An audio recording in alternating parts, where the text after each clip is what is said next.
conta com o professor Walter Metz aqui, ele é titular do Departamento de Genética e Biologia Evolutiva aqui da USP. Então é muito interessante porque é bem diferente da nossa área de atuação e a gente vai aprender bastante coisa.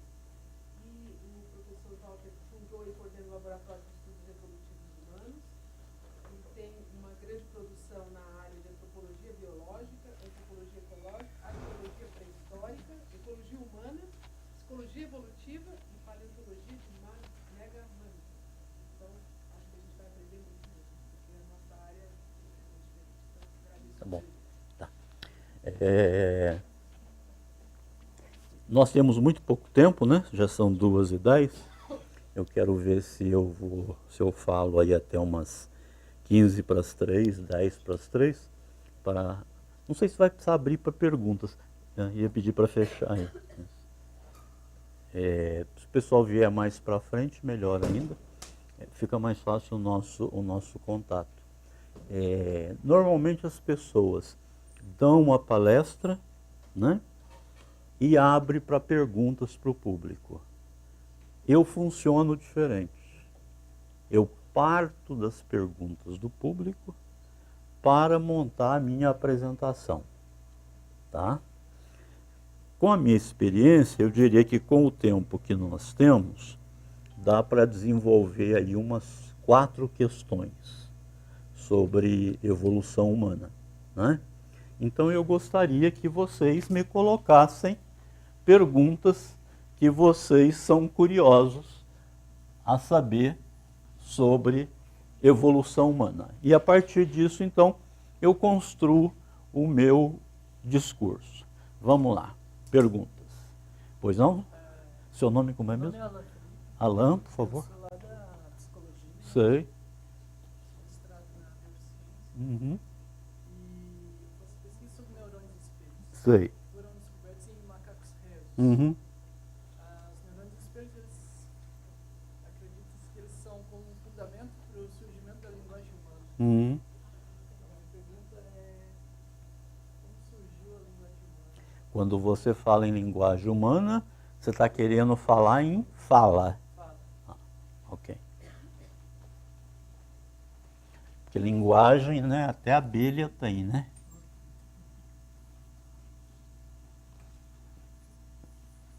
Próxima. Pois não? Eu sempre tive uma curiosidade sobre a hipótese da gente colocar a religião, a crença de religiões, como uma característica selecionada pela história evolutiva, no sentido de que ela daria alguma vantagem evolutiva. Ou seja, dentro dos memoriais a gente tem civilizações religiosas, e mesmo em situações que você tem proibição do Estado e da religião, ela sobrevive. Uhum.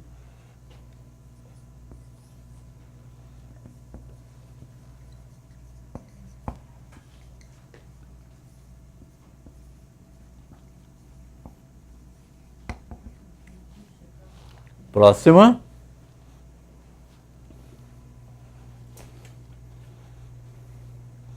Perguntas? Professora? Uhum. Uma questão que me surgiu até nos últimos dias. Por que a evolução no sentido da inteligência? Tudo bem, a gente tem né, a espécie, né, o desenvolvimento da vida e tal, mas por que tem essa diferenciação de inteligência, ou que a gente chama de inteligência mais desenvolvida nos humanos e não em outros animais? Né? Qual é essa probabilidade? Uhum. Essa avanço?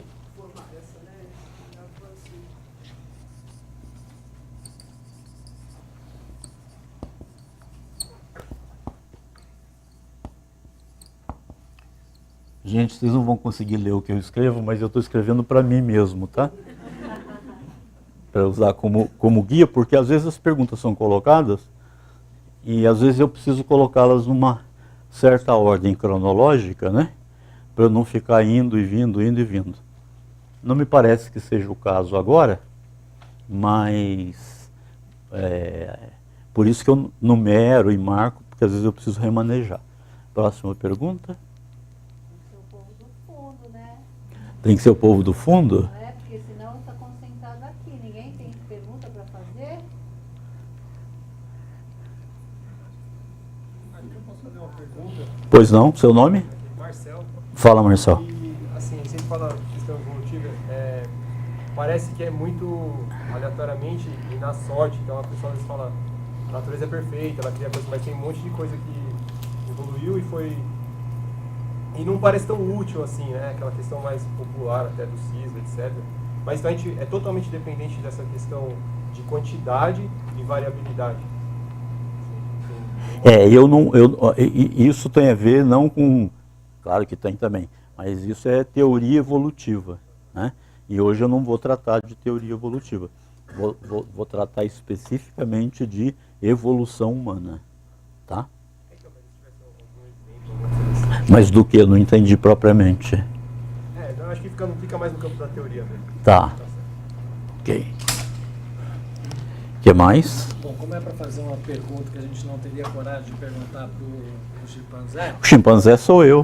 Né? Nós temos uma identidade genética com o chimpanzé de 98%.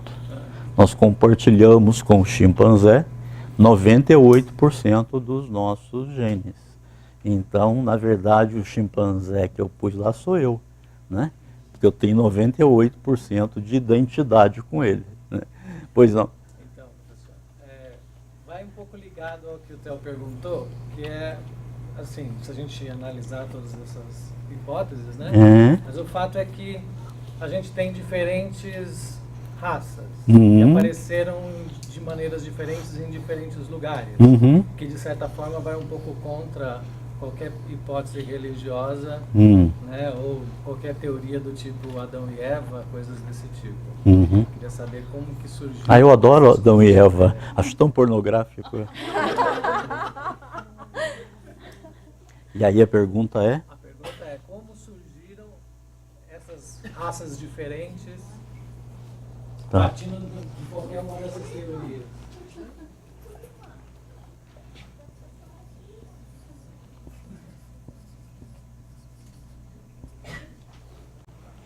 Acho que dá.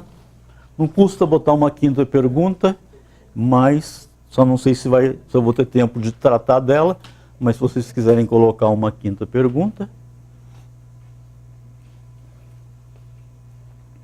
Ok, fica mais fácil para mim. 4 perguntas. Deixa eu ver em que sequência que eu vou responder isso. Né?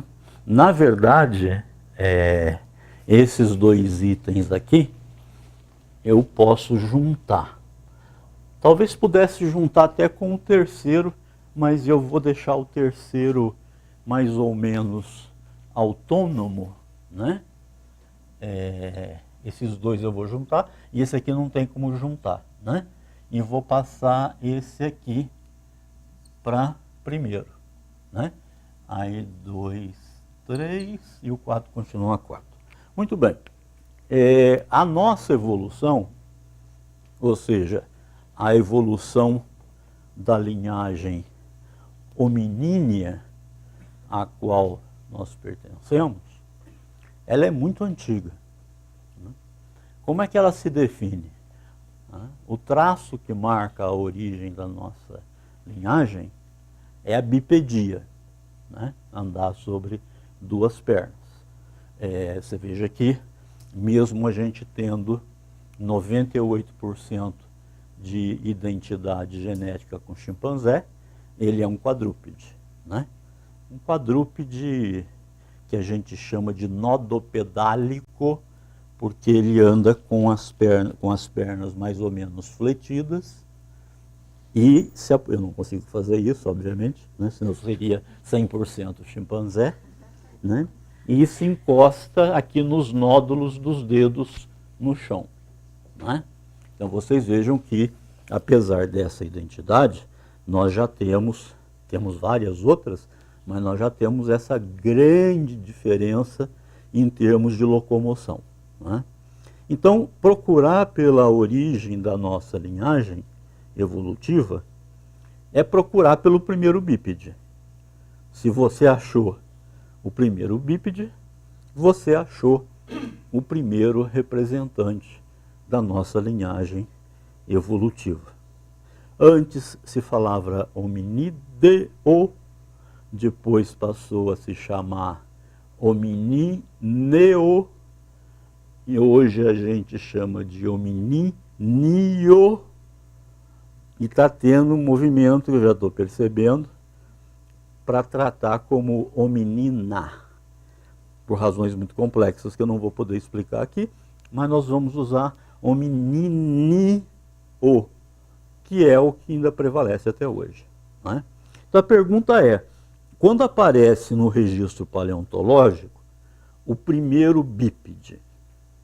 Isso hoje nós temos uma resposta absolutamente precisa.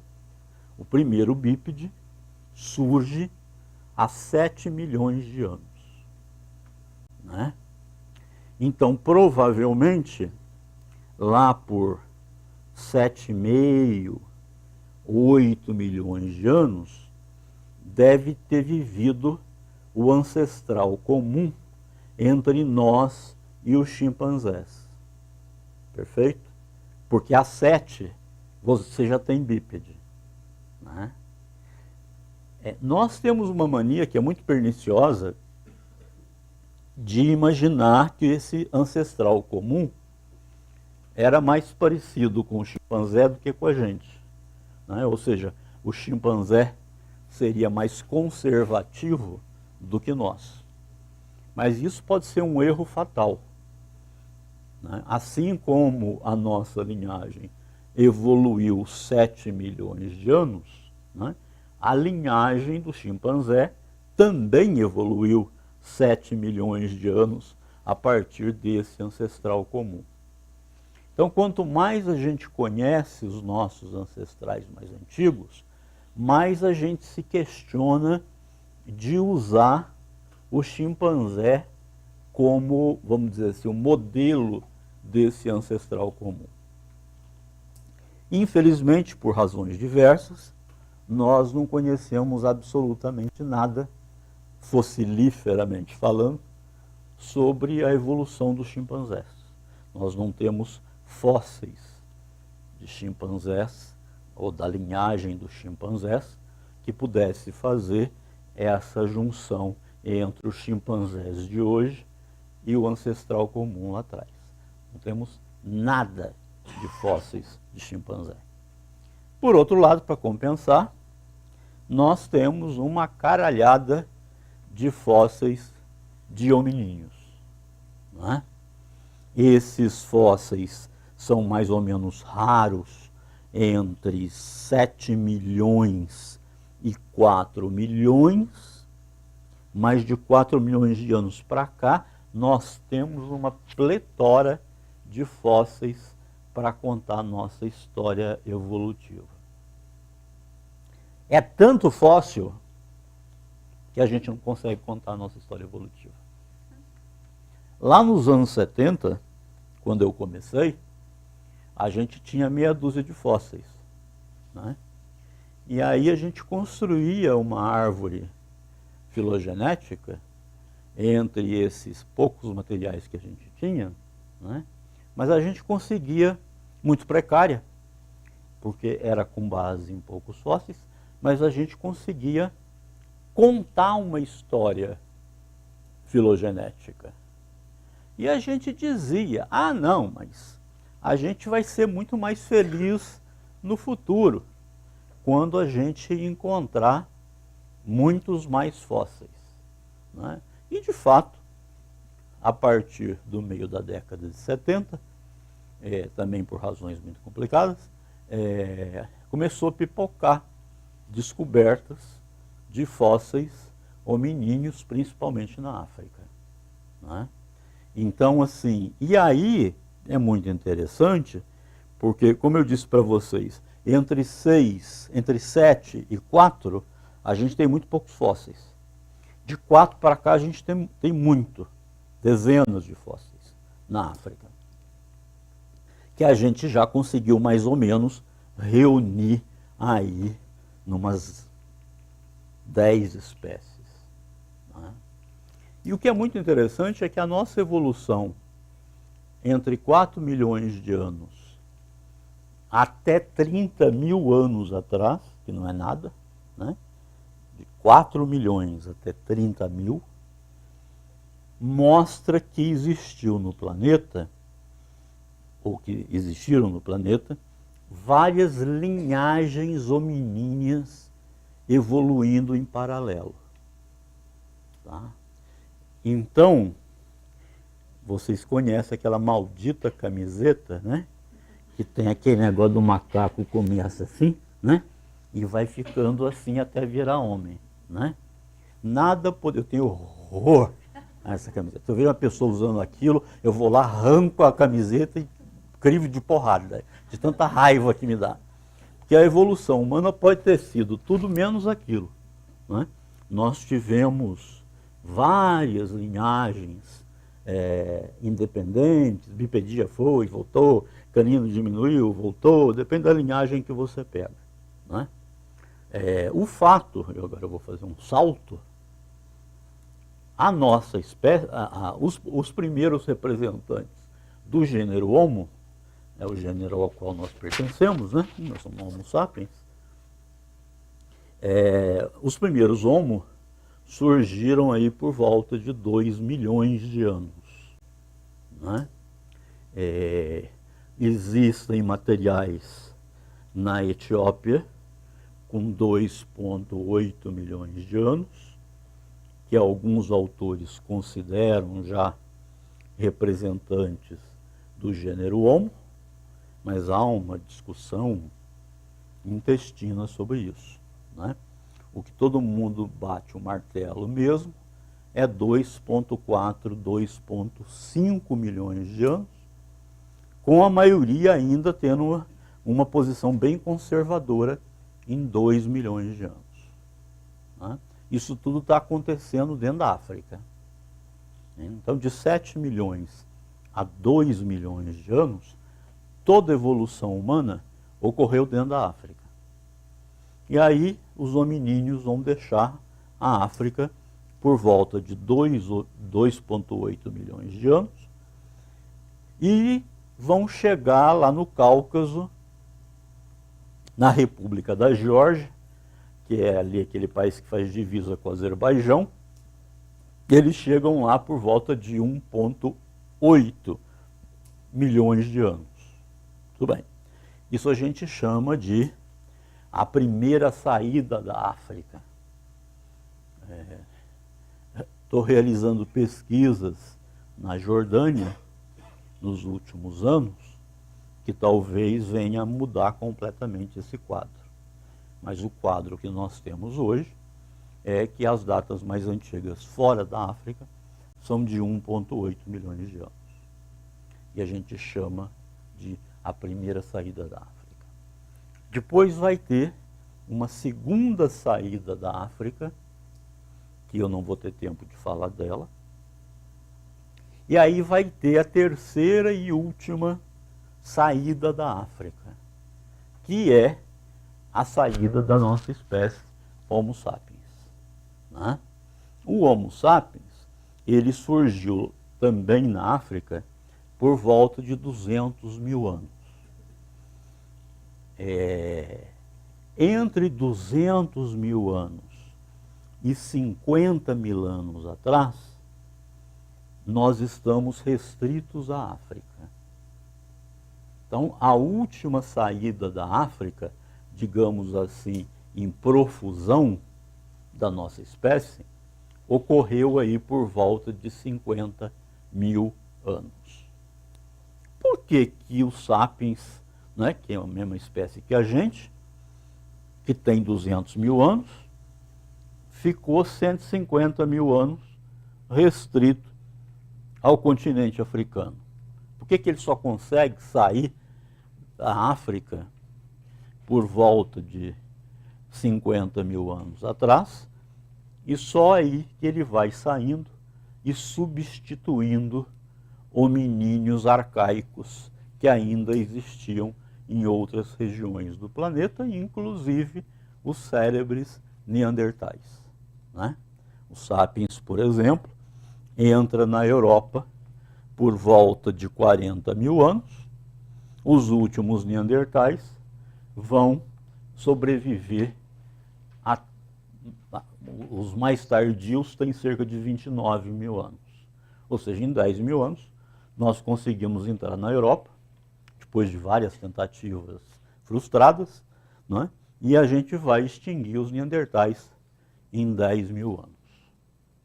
Bom, a pergunta é, se há 50 mil nós fomos capazes de sair da África, né, e ir tomando o planeta antes, e ir tomando todo o planeta, por que a gente não conseguiu fazer isso antes?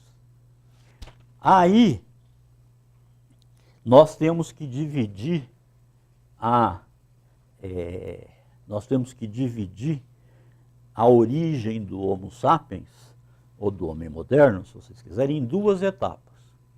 Uma etapa a gente chama de homem anatomicamente moderno, que começa 200 mil. E a outra etapa a gente chama de homem comportamentalmente moderno. Então, a nossa origem ela tem duas fases, claramente. O que nós estamos chamando de homem anatomicamente moderno? É igual a todos nós que estamos aqui, fisicamente. Há 50 mil anos vai ocorrer um fenômeno muito importante na evolução humana, que se chama, vocês não precisam lembrar do nome, que se chama explosão criativa do Paleolítico Superior. Provavelmente ocorreu na África, para variar, mas alguns autores acham que isso pode ter ocorrido no Oriente Médio. Ou, quiçá, até na Europa. Mas os vestígios mais antigos, embora sejam modestos, estão lá na África também. O que é essa revolução criativa do Paleolítico Superior? É muito simples. Muito simples não, complexo. Eu que estou fazendo... Veja, o que eu estou fazendo, o que eu estou cometendo aqui é quase um assassinato, tá?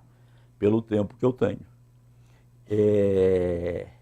Vai surgir, sabemos por quê, na mente humana um módulo de significação. Ou seja, nós somos seres, né, que atribuímos significado a tudo. Né? Então, como diz o Geertz, nós vivemos suspensos numa teia de significado.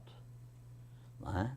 Então, essa capacidade de atribuir significado às coisas só vai acontecer há 50 mil anos. Provavelmente por algum rearranjo neurológico, né? Que infelizmente não dá para constatar pelo esqueleto. Não é? E nesse pacote, como é que a gente sabe que surgiu esse pacote de capacidade simbólica? Porque vão surgir os primeiros adornos pessoais. Vão surgir as primeiras esculturas. Vão surgir as primeiras manifestações de arte rupestre, né? De arte em paredão. E vão surgir as primeiras evidências de sepultamento ritualizado. Tá? Antes fazia uma cova, jogava o neguinho lá dentro, cobria de terra e pronto. Agora não. Enterravam. Você tem enterramentos anteriores, mas não são ritualizados. Agora não, né? Você tem todo um tratamento do morto, você junto com ele, você coloca os utensílios que ele usava durante a vida, você coloca outras oferendas mortuárias, isso também só vai acontecer de 50 mil anos para cá. né? Ou seja, é a partir de 50 mil anos que nós nos tornamos esses seres existenciais e infelizes que nós somos, né? Esses seres que têm depressão, esses seres que se matam, né?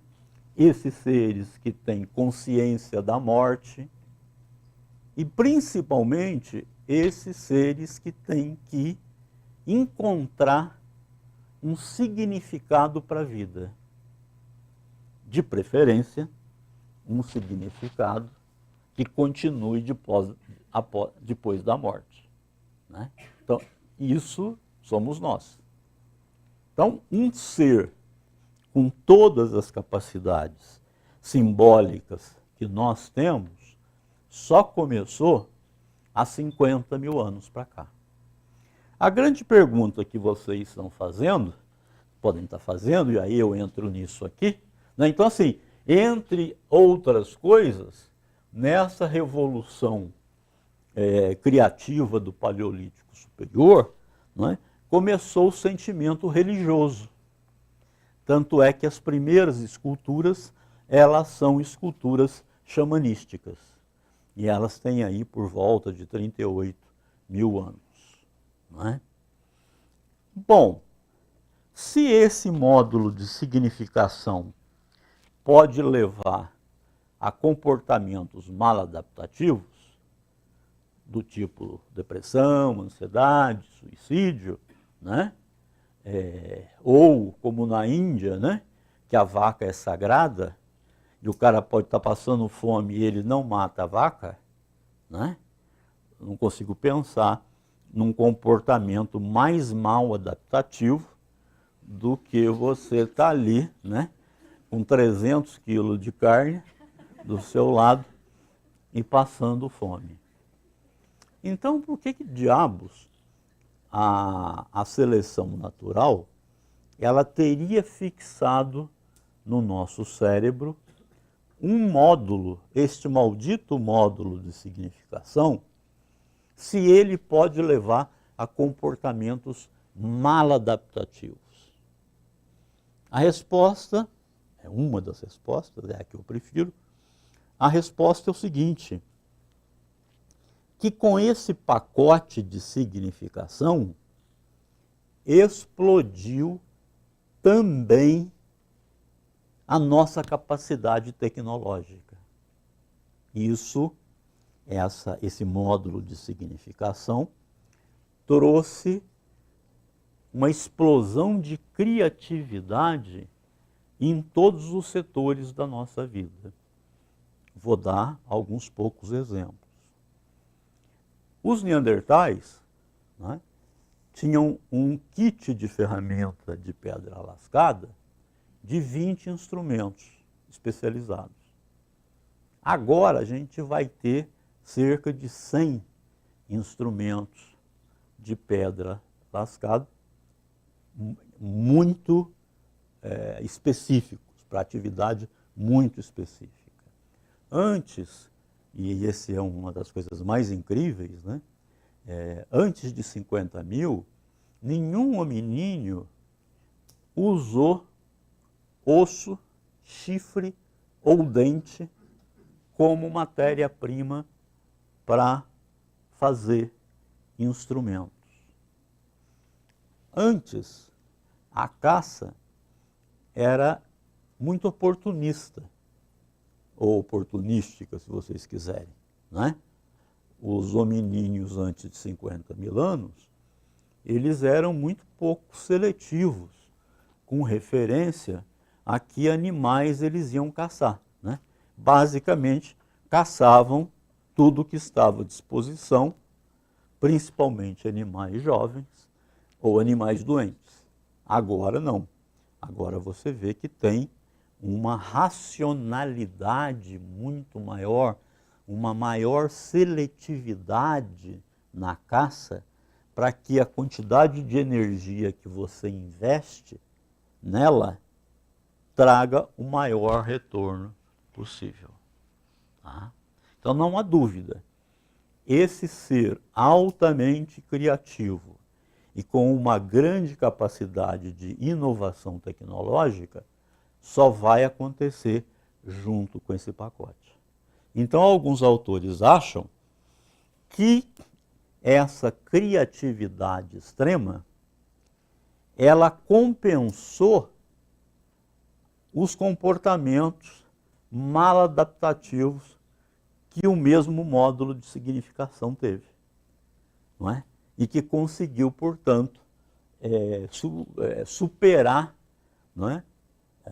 Em comportamentos bem adaptativos ou adaptativos, né?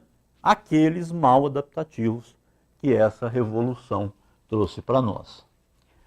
Então, como eu disse a vocês, né, o sentimento religioso, ele só nos trouxe comportamento mal adaptativo. Então, por que o temos? Porque a mesma estrutura neurológica que permitiu o surgimento do sentimento religioso trouxe para nós uma grande criatividade tecnológica. Então, isso compensou. Bom, e a fala? O que ela tem com isso? A fala, vocês hão de convir, não é? É um dos nossos sistemas mais simbólicos. Não é? Eu pego isso aqui, nós convencionamos arbitrariamente entre nós de chamar isso de folheto, não é? Nós atribuímos essa palavra folheto, eu escondo isso, e se eu disser, olha gente, porque eu trouxe um folheto, todo mundo sabe o que é, sem precisar ver o objeto. Então a fala, junto com a arte e com a religião, é de longe um dos maiores códigos abstratos e simbólicos que nós temos. Então a ideia é que a fala, tal como nós conhecemos, que ela deve ter surgido aí nesse pacote de explosão criativa e simbólica do Paleolítico Superior. Porque, como eu disse, ela é eminentemente um sistema simbólico.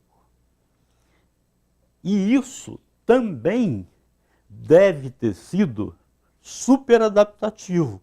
Por quê? Porque a fala é o sistema de comunicação mais preciso que existe na natureza, né? Então, eu posso expressar presente, passado, futuro, eu posso expressar condicional.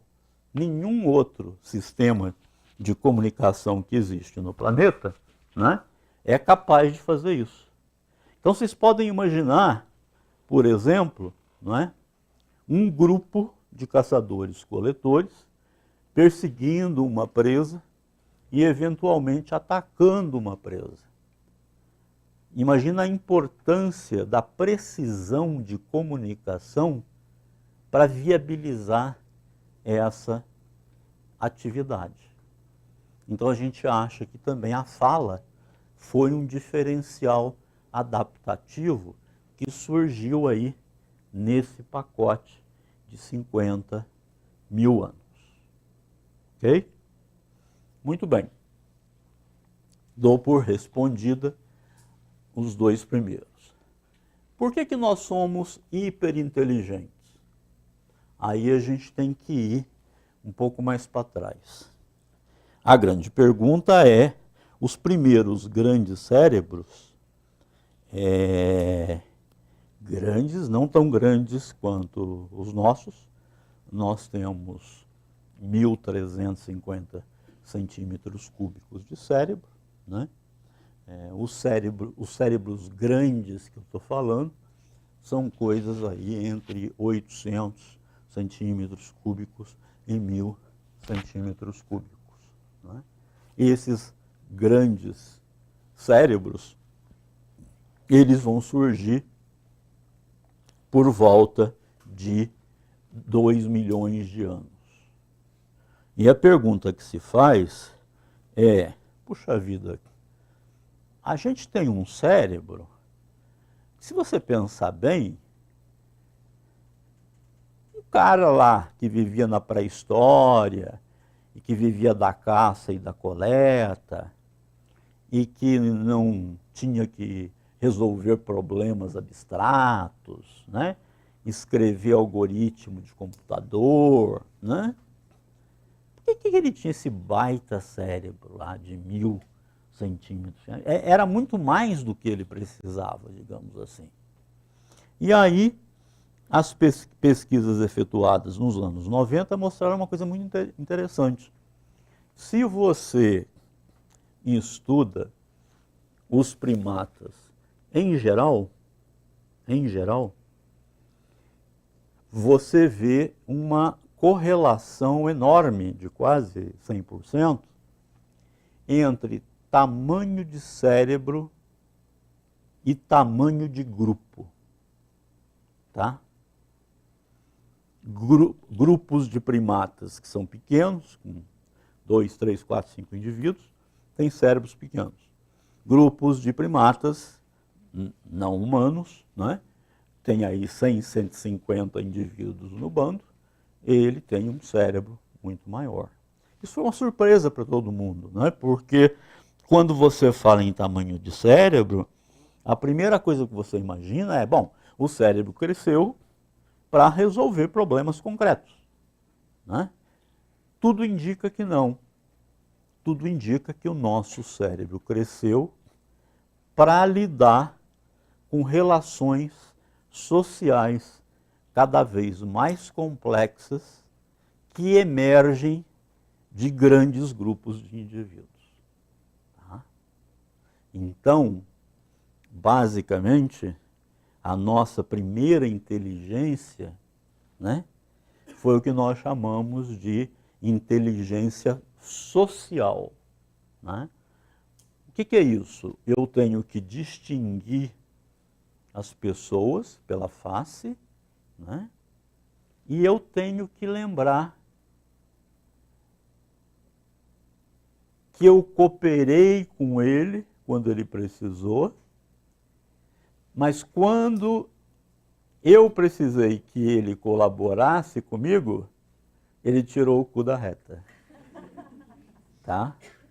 Então, assim, nessas relações de muitos indivíduos, é fundamental você saber quem cooperou, né, ou quem reciprocou, né, e quem simplesmente te deixou na mão. Então, parece que o nosso cérebro aumentou assim grande na medida que os nossos grupos sociais também foram aumentando de tamanho. Agora, já que estava, né, esse grande cérebro, ele passa a ser cooptado para novas funções, inclusive as funções abstratas complexas que a gente precisa fazer para botar um cara na Lua. Tá? Mas isso é um acréscimo de misericórdia. Tá? A razão pela seleção ter fixado grandes cérebros na nossa linhagem tem a ver com inteligência social. Ok? Então lembre-se sempre disso. Mas uma vez que o cérebro grande estava ali, né, com grandes capacidades, ele foi, isso em biologia evolutiva se chama exaptação. Né? É uma estrutura que existe e que foi fixada pela seleção natural para desempenhar um papel, e ela, num segundo momento, ela é cooptada para desempenhar um outro papel. Então, muito provavelmente, né, foi o que aconteceu com o nosso cérebro. Ele originalmente foi fixado para mediar relações sociais em sociedades mais complexas do que a maior parte dos primatas tem, né? E mais tarde ele foi cooptado para uma segunda função. há concordância total sobre isso? Não, não há. Né? Essa área que a gente chama de paleoneurologia, né? É uma área, talvez seja uma das áreas mais tensas entre cientistas, né? Na minha área de estudo. Mas, digamos assim, que essa hipótese da inteligência social, né, é uma das que cativa a maior parte dos especialistas em evolução humana. Longe de haver qualquer tipo de consenso sobre isso. Raça. Eu já disse aqui que o Homo sapiens surgiu na África por volta de 200 mil anos. Que até 50 mil anos atrás, ele estava restrito ao continente africano. Mas que há 50 mil, depois da Revolução Criativa do Paleolítico Superior, e só então, ele vai sair da África e se espalhar pelo mundo todo. Então, todos nós somos africanos de origem, tá? Todos nós temos um pé na África. Inclusive os primeiros americanos, que é a minha área de trabalho. Mas na medida que esse Homo sapiens foi se espalhando pelo planeta e substituindo as formas arcaicas que ainda existiam pelo planeta, incluindo aí os cérebros neandertais, né? Ele foi se adaptando às condições regionais climáticas. Tá? E foi esse processo de adaptação a regiões específicas, com climas específicos, que levou ao que nós chamamos de um processo de raciação. Ok? Há uma polêmica muito grande se esse processo de raciação chegou a se completar ou não. Porque, afinal de contas, no século XVI, né, com as grandes navegações, populações que estavam isoladas há milênios, elas foram colocadas em contato. Né? Então, pode ser que a gente tenha interrompido esse processo de raciação. Tá? Mas acontece uma coisa muito interessante. Esse processo de raciação, ele é muito recente. Né? Se você pegar, por exemplo, os primeiros americanos, né, o povo de Luzia, eles têm uma morfologia craniana africana. E não essa morfologia dos índios atuais. Eu publiquei um trabalho mostrando que os primeiros europeus, esses que entram lá e arrasam a cara dos neandertais, que eles também tinham cara de africano. Né? E saiu uma pesquisa recentíssima mostrando que esses primeiros europeus, até um esqueleto muito recente, de 10 mil anos, né, que ele era negro de olhos azuis. Tá? Então o que vai acontecer é que até mais ou menos 10 mil anos atrás, né, todo o planeta era coberto por essa população, vamos dizer assim, pan-africana. Né? E que os processos de raciação, eles são processos recentes que ocorreram nos 10 mil anos, e talvez essa seja a razão pelas quais a maior parte dos geneticistas acreditam que esse processo não se consolidou, né, e que foi interrompido com as grandes navegações no século XVI. Então, o emprego do termo raça para humanos, né, é motivo de brigas assim intestinas. Até porque, né, você tem o problema do racismo, então muitos especialistas acham que você acaba com o racismo acabando com raça. E eu não acredito nisso. Eu acho que o bacana mesmo é não sermos racistas, apesar da existência de raças. Não é? Então eu faço parte de um pequeníssimo clube de antropólogos que defende o conceito de raça, que o conceito de raça pode ser perfeitamente aplicado aos humanos. Mas a grande maioria dos antropólogos acham que não, que o nível de diferenciação que nós temos entre os humanos, dos mais distintos rincões do planeta, né, que essas diferenças não são suficientes para caracterizar aquilo que a gente chamaria de raça. Né? Então eu estou colocando as duas coisas. Mas fato é que tem um momento no planeta, mais ou menos entre 40, 50 mil e mais ou menos 15, 10 mil anos atrás, é que todo mundo no planeta, inclusive na América, tem uma morfologia craniana africana. Eram negros? Todos? Não sabemos. Não é? Para isso nós vamos ter que tentar tirar DNA desses fósseis, né? Rezar para você conseguir recuperar o fragmento de DNA, né, que determina a cor de pele, ou forma de cabelo e tal, né, para ver como é que era.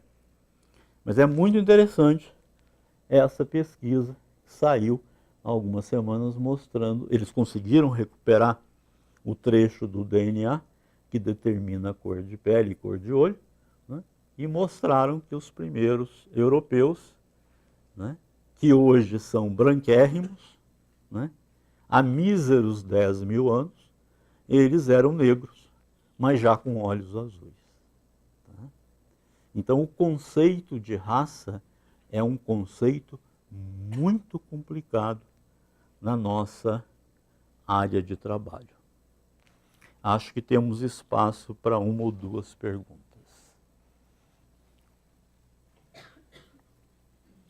Pois não?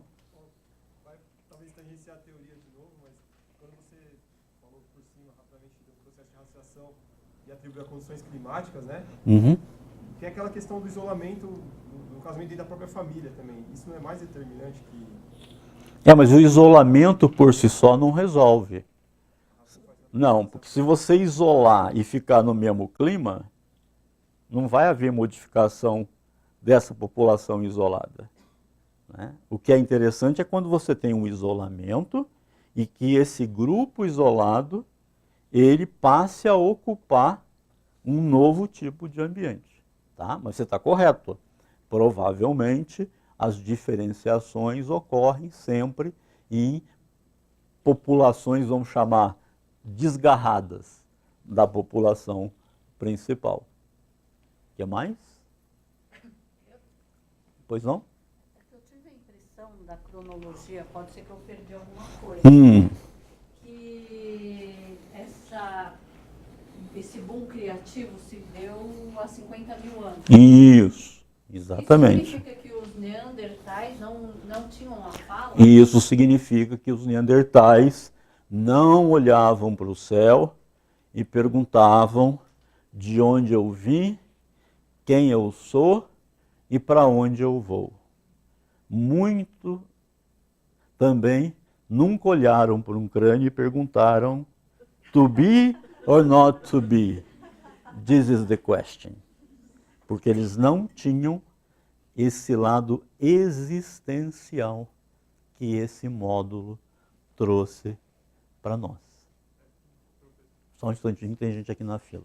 Pois não? Em relação à fala, Sei. ao surgimento de uma proto-língua universal, o papel da música,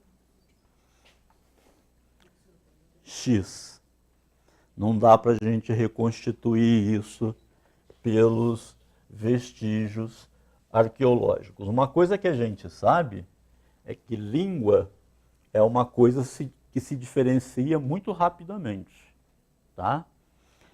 Então, se houve uma proto-língua, claro que tem que ter havido, mas enfim, muito provavelmente assim que você tem, né, a expansão desse novo cérebro para diversas regiões, né, você já deve ter tido quase que de imediato diferenciação de línguas, porque é muito rápido.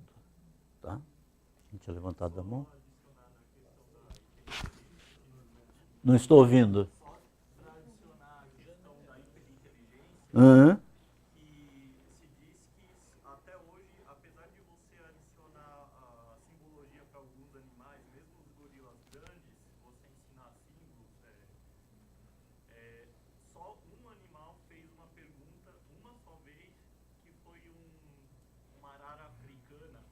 E isso quando ela já estava no final da vida dela, que ela olhou para o espelho e perguntou qual que é a cor. Que ela se viu e queria saber a cor dela. Tirando isso, não há mais relato nenhum de animal, exceto o ser humano, de fazer pergunta. Eu estou adicionando isso no To Be or Not To Be. Mas eles não fazem pergunta. Se fazem pergunta, nós não entendemos, né? Mas você está correto. Mesmo os grandes símios, né, eles não têm nenhuma capacidade de representação simbólica. E ainda que tenham sido ensinados a alguns gorilas, aliás, morreu recentemente a Coco, né, que é o exemplo mais conhecido, de chimpanzés a manipular símbolo, nós sabemos que isso é adestramento de circo e não uma capacidade natural que esses animais têm para se expressar de forma simbólica. No caso do cetáceo, qual seria o nível de comparação? Seria mais abaixo dos símios? Não, não dá para comparar, porque são linhagens evolutivas absolutamente paralelas e que vai ter um ancestral comum lá há trilhões de anos, entendeu? Então não dá para comparar. Mas eu falo em termos de nível de significação, de linguagem. Não há nenhuma evidência que golfinho tenha capacidade de simbolização. Tá? Ok, então era isso. Gostaria de agradecer pelo convite e estamos à disposição. Todo mundo já recebeu isso? Já?